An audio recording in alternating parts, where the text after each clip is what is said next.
I want to address a particular accusation I receive whenever I make political content, and especially since making my trans series, that being that I've discarded my rationality and bent my knee to the woke. Until recently, the most amount of hate and refusal to listen to my position that I've ever received occurred when I made a video expressing my views on trans athletics. I argued that what matters in sports isn't gender, but rather physiological factors that correlate with testosterone. It's a clean start. Shelley-Ann Fraser-Price got away well now. Elaine Johnson coming into a running. Look at Price. They're side by side. They're neck and neck. Two icons, two stars. It's Elaine Johnson who successfully defends. Now, despite admitting to making mistakes and vowing to correct those mistakes in a follow-up video, which I did, and to be clear, my views on athletics are still based on physiology, not gender, the extremely loud and toxic fringes of the trans Twitter community labelled me a violent transphobe, and even bombarded an ex-Muslim event that I attended to such a degree that the organisers received more accusations of me being a violent transphobe than all of the apostate complaints they received for every other speaker combined. One of our youth pastors is under suspicion of engaging in an egregious sin, transphobia. I say suspicion because the jury is still out. However, the member in question looks like a transphobe, talks like a transphobe, and walks like a transphobe. Here's his mugshot.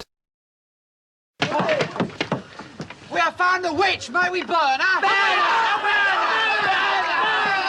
Who do you know she is a witch? She looks like one! Needless to say, ex-Muslims get a lot of hate, and so the organisers were staggered by how many people warned them of my violence. But now it's the other side that's evidently unable to actually interact with what I'm saying, choosing instead to accuse me of bowing to the enemy. The comments on my own videos, let alone comments on videos from other creators, reveal that the vast majority of people writing and liking these comments haven't watched my content at all. It's also incredibly tribalistic and dogmatic. It's frankly religious, to put it bluntly. If you actually watch my videos, you'll know that my view is certainly not the view that most left-leaning people have, let alone the fringes of the left. In fact, I'd argue that while my view is certainly pro-trans, the foundation of my view is actually opposed to the foundation of the most prominent pro-trans position. Many, perhaps even most pro-trans groups, champion the self-identification view of gender, but as I've made clear in my videos that people are evidently not watching, and as I've argued against Forrest Valkai, no less, I find the self-identification view untenable. And for a guy like Forrest, because his heart is so rich and so full and bursting, his heart is bursting with love, that this is what causes him to say this foolish stuff. That's one way to put what his heart's bursting with. No, I think he's a very compassionate guy. And so when he sees people being excluded from a definition, then instead of just saying these people are special, he'd rather say the definition is bad and we need to change the definition to include these people. Otherwise, these people are sad. And we can't have people sad, because when people are sad, then they cry, and we can't have people cry. You were dead inside, Doug. You have Vesna, so much... It's only you who brings this out in me. Now, here's a question. How can it be that I'm bending my knee to a community when my view is in opposition to what that community believes? Oops! Oops!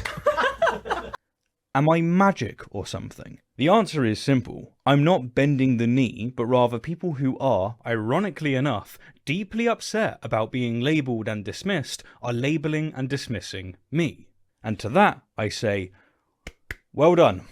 You've become what you hate. What we're seeing here is pure, unadulterated tribalism. People are not even watching my content and then condemning me. They're complaining about being labelled and dismissed, all while labelling and dismissing me. It's fucking genius. Right. I agreed with Rationality Rules here with a lot of the stuff he said in this live stream. The fact of the matter is that if you're looking for someone who speaks honestly and cares very little for dogma and tribalism, even within the groups that he wishes to be accepted by, then Rationality Rules is, and has always been, the channel for you.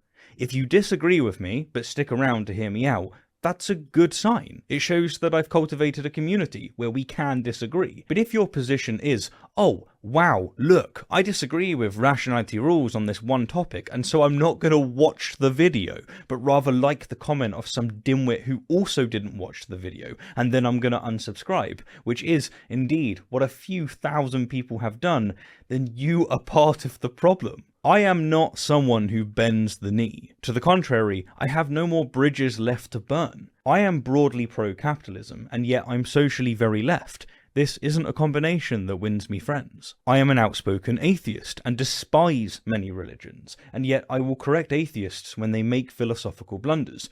You know, like I just did, calling out Richard Dawkins. Sex really is binary, there's no question about it. You're either male or female, and it's absolutely clear. You can do it on gamete size, you can do it on chromosomes. Sex, per my view, is binary. And as of this time, no, you can't change your sex. Sex is the one thing which actually is a binary. I subscribe to a binary view of sex because I think it has the most utility.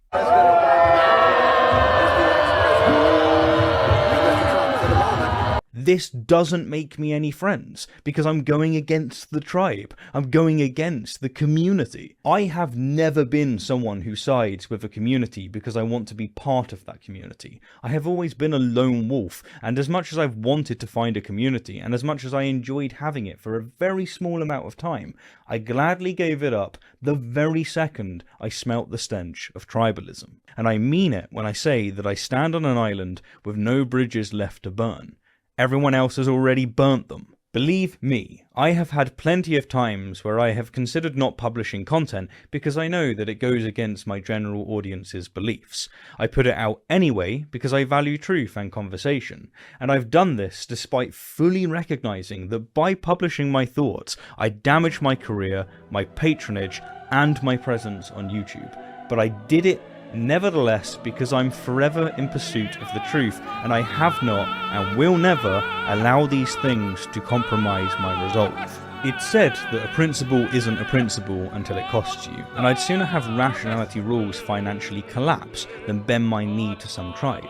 It's mesmerizing to be reminded of how so many people are so petrified of hearing views that they don't agree with that they'll insist upon only hearing these views through the filter of pure confirmation.